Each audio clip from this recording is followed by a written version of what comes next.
Now the author continues the fourth condition of al-hadath, uplifting ritual impurity. This refers to the ablution wudu that is well known. What makes ablution mandatory is hadath, ritual impurities. Its conditions are 10. The first is Islam, the second is sanity, the third is age of maturity, the fourth is Okay, just before we move on, a person asked, for the same reason, a person can recite Quran whilst major impurity. A person who is in major impurity, he cannot recite Quran. Quran he cannot recite. But if it's with the intention that it's a dhikr, like for example, if you're traveling, Subhanalladhi sakhara lana hadha ma kunna lahu muqrin wa inna ila rabbina munqalibun. That's in Surah Zukhruf, right? So even though it's an ayah, what's the intention there? The intention there when you're traveling is not, oh, I'm reciting Quran. What do you say to each other? You say recite Quran or do you say recite a dua? You say recite a dua. The intention is dua, that is allowed. Can a person recite ayah of the Quran in sujood with the intention of dua? Rabbi zidni ilma, for example. I don't get the link. Okay, with the intention. Okay. Some ulama say it's allowed. However, the best, because you're not allowed to recite Quran when it comes to sujood, the Prophet said. However, the brother who asked the question, if it's with the intention of dhikr, some ulama say it's allowed. However, the best opinion is that don't. There are many other du'as that you can make, which are from the Quran and from the Sunnah, which are from the Sunnah and the Hadith of Prophet ﷺ. If you want to make this du'a, make it straight after Salah. Just so you don't fall into the khilaf that this is the Quran, this is you're reciting Quran while you're in sajda. So even though some ulama say it's allowed, the best opinion is, the safer opinion is that don't. There's many other du'as that you can recite. However, as soon as Salah finishes, you can make as many du'as as you want. Now I'm carrying from where you left off. These conditions are 10. The first is Islam, the second is sanity, the third is age of maturity, the fourth is intention, the fifth is accompanying its ruling by the fact that one must intend to not stop it until he completes his ritual purity. The sixth is removal of what makes ritual purity mandatory. The seventh is cleansing the private parts. The eighth, clean water that is permissible to use. The ninth, removing all things that prevent the water from reaching the skin. And the 10th, it must be the proper time for it. This applies to those who have a constant state of ritual impurity, i.e. such as menstruating woman, due to its obligation. Okay, so now the Shaykh here, he mentions the conditions of wudu. Why does he mention the conditions of wudu here? What's this got to do with? Why did he mention it in this place here? Why didn't he mention it later, after he finishes the conditions of Salah? Why did he mention it here? The wudu comes before the Salah, but why specifically here? Why didn't he mention it after? That's the one. We're talking about the conditions of Salah, right? What's the first condition? Who remembers? Islam. Second? Aql, sanity. Third? Tamyiz. And then the fourth one? Raf al-hadath. Okay? Basically doing wudu. So because doing wudu is mentioned now... Water? Or microphone? Because wudu is mentioned now, due to munasabah, because it's a suitable time for it to mention, because wudu has been mentioned, so he's going to go into wudu and what are the conditions and the shurut.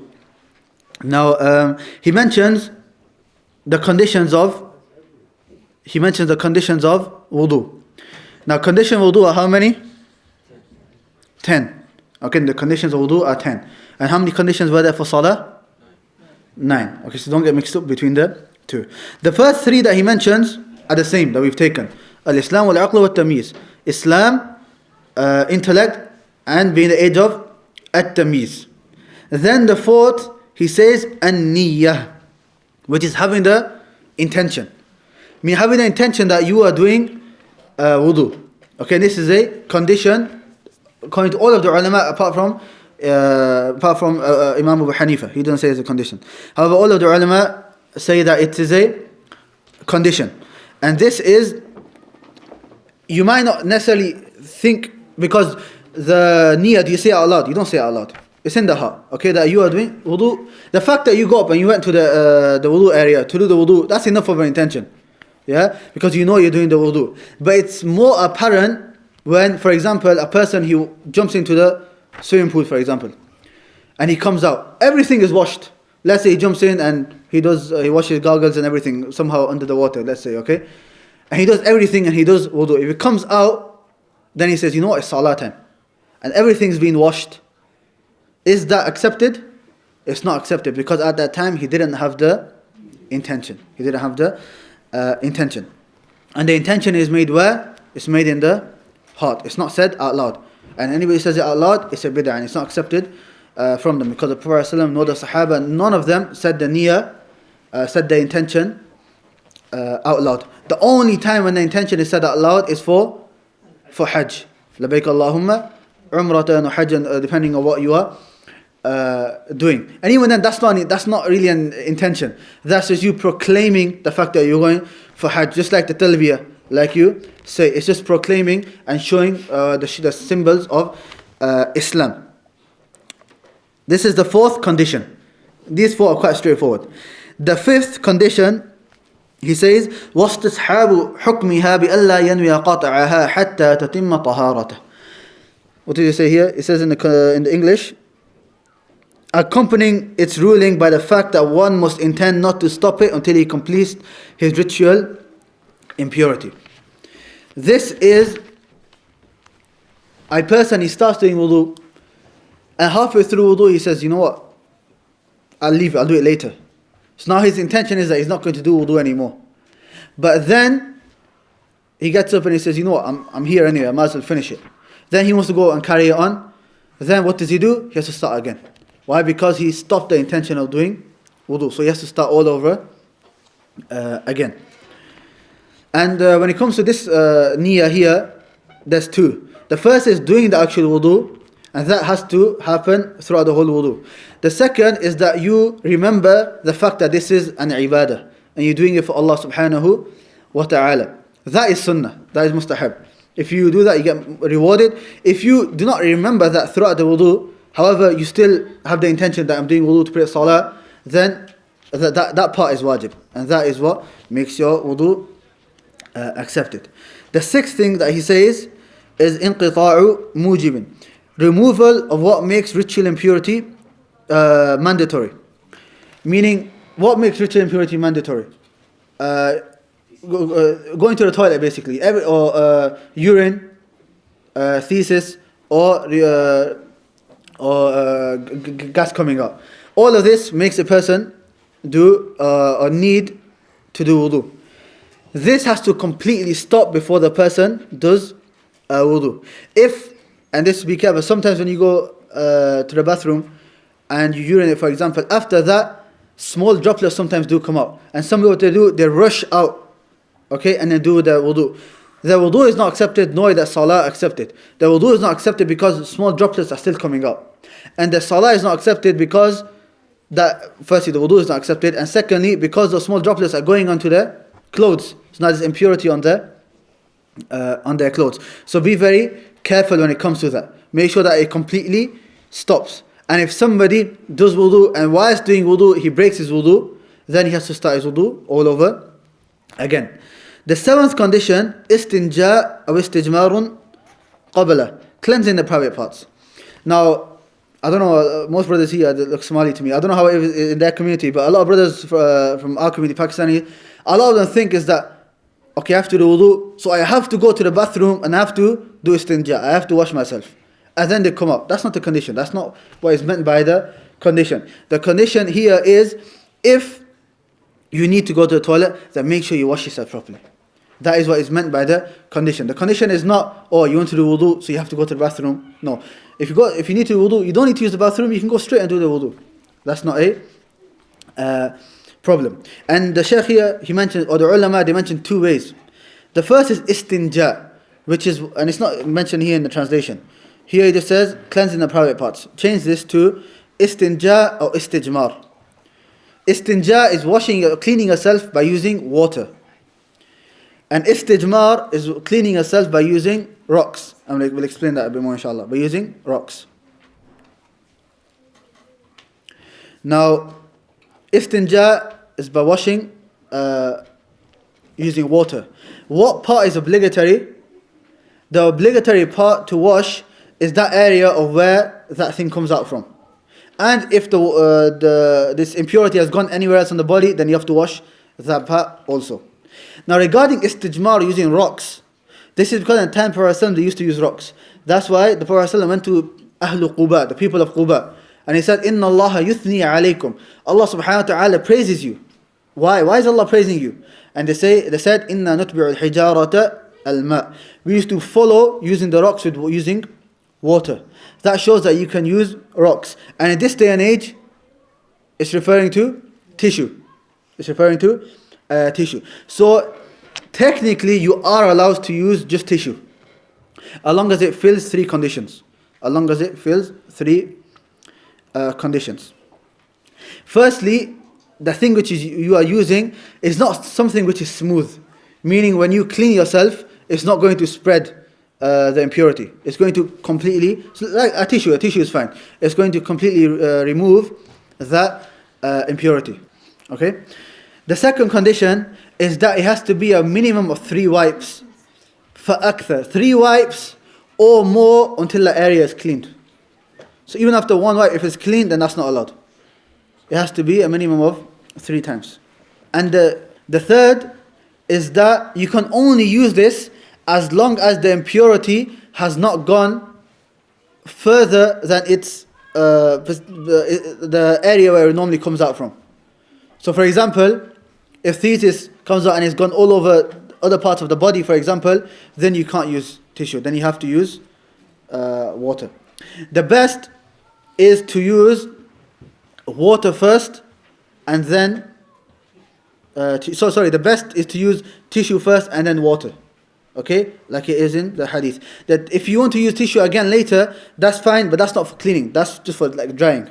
Okay, but the best is to use tissue first and then water. And then the second best is just water, and then the third is just using tissue or rocks, which is the asl. This is regarding which condition? The 7th condition. Then the 8th condition, the Shaykh mentions, clean water that is permissible to use. In this there are 2 parts. Firstly, the water has to be clean. Change that to being pure.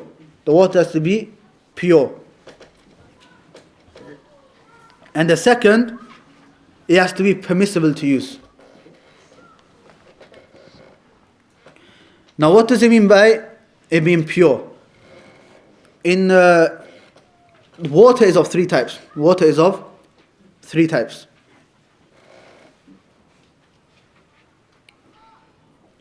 The first is tahur.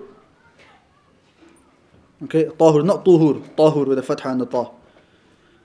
With a dhamma, that's tuhur, that's the action of doing wudu. Tahur is the water that you actually use. Same with wudu. Wudu is the action, wudu is the water that you use.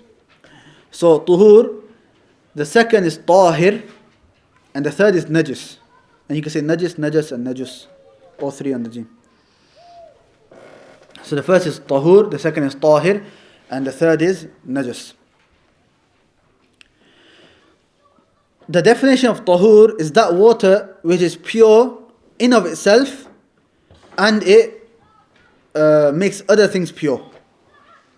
Which is water, it's basically water. Tahir is that water which is pure in of itself, but it does not make other things pure. For example, I don't know, Coke. Is Coke or Pepsi, is that pure? It's pure. If it goes on your thobe, you can still pray. But does it make other things pure? Can you do wudu with it? You can't. Okay? And the last is najis, which is impurity.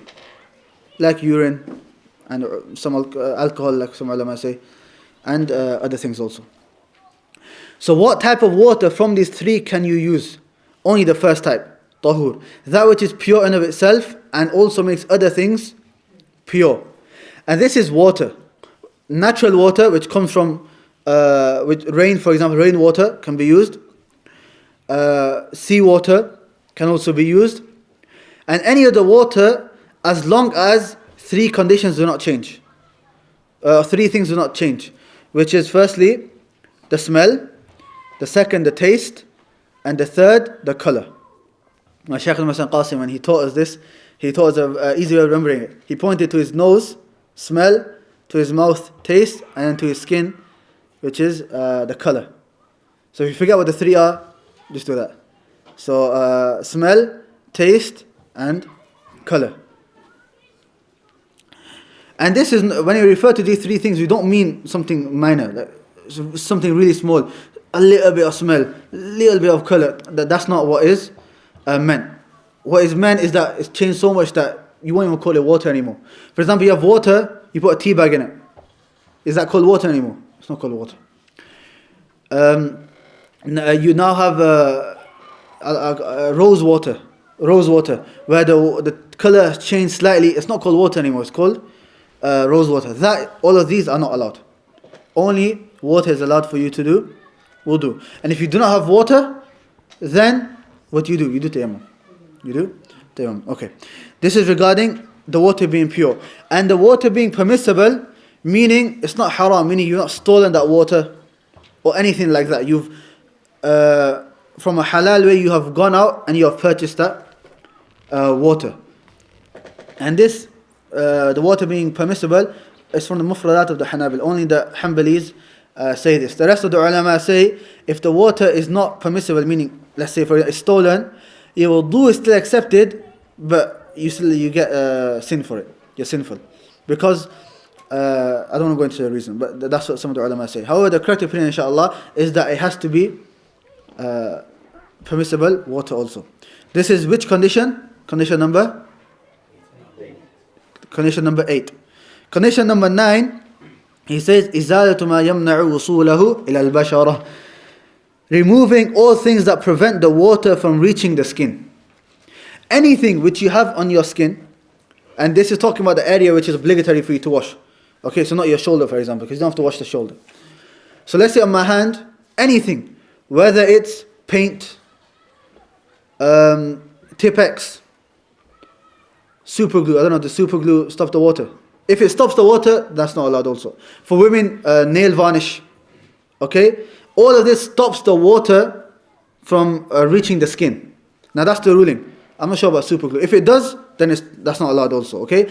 Anything, that's the ruling. Anything which stops the water reaching the skin, you have to remove that before doing the wudu. Even if it's hard for you to remove, it doesn't matter. You have to try your best to remove it. Okay? And if somebody does wudu and there's an area there which, let's say he's found that there's Tipex there, then that wudu is not accepted. That wudu is not accepted. So this is very important, especially for the women. Okay? Because the women have nail varnish, I don't know, whatever they have on their hands. It stops the water from going there. If they have henna, that's fine. Because henna doesn't stop the water. That just changes the color of the skin. It doesn't stop the water from actually touching the skin. And then finally, the last condition, which is more of an extra condition, he says, number 10, it must be the proper time for it, and this applies for those who have the constant state of ritual impurity. This is not for everybody, okay? Meaning, has Maghrib time started? No. If I have wudu now, you can pray with that, right? The wudu is accepted. Or if I do fresh wudu now, and then Maghrib time comes, you can pray for it. So this is not referring to everybody. This is referring to that person who is always in a constant state where his wudu is being broken. For example, salatul bawl. This is where a person, it's an illness where always a few drops of urine is coming out throughout the day and he can't stop it. And this is an illness. Or for a woman who is constantly bleeding, but it's not her menstrual cycle. It's called istihadah. Okay? If they're in that state, then for every wudu, they have to make, for every salah, they have to make fresh wudu after the time has started. After the time has started. This doesn't mean that straight after, okay, I do wudu, 2 minutes later she has to pray. But no, they do wudu and after the time has started, and within that time frame, whatever the beginning and end time of the salah is, she has to pray in that time. The Prophet said to Himna bint Jahsh, فَتَوَضَّئِ لِكُلِّ صَلَةٍ, and do wudu for every single salah. How does a woman differentiate between these type of bloods? A woman knows, okay? A woman knows what a general cycle is, how many days it is, and what makes and what is not considered a general cycle. And there's also differences between the two types of blood, in color, in smell, also the flow, the way it comes out. If a woman is unsure exactly which one it is, generally a woman, she can tell. If she's unsure, then the asal is that it's hayd. The asal is that it's her menstrual cycle until it becomes clear to her that it's not her menstrual cycle. And if it becomes clear, oh, the past day was actually istihada, she doesn't have to make up that day of salah. Because the one who came to the Prophet told her what to do, and the Prophet never told her to make up that salah. I can't remember who the Sahabiya was, but the Prophet did not tell her to make up that salah. And the same goes for the person who is always droplets of urine is coming out from him. If it's always coming out throughout the whole day, obviously if he does wudu, 2 minutes later it's coming out. You don't tell him to keep doing wudu. You say when the time starts, do fresh wudu, and then pray the salah. And then Maghrib time starts, fresh wudu, pray the salah. Isha time starts, fresh wudu, and pray the salah.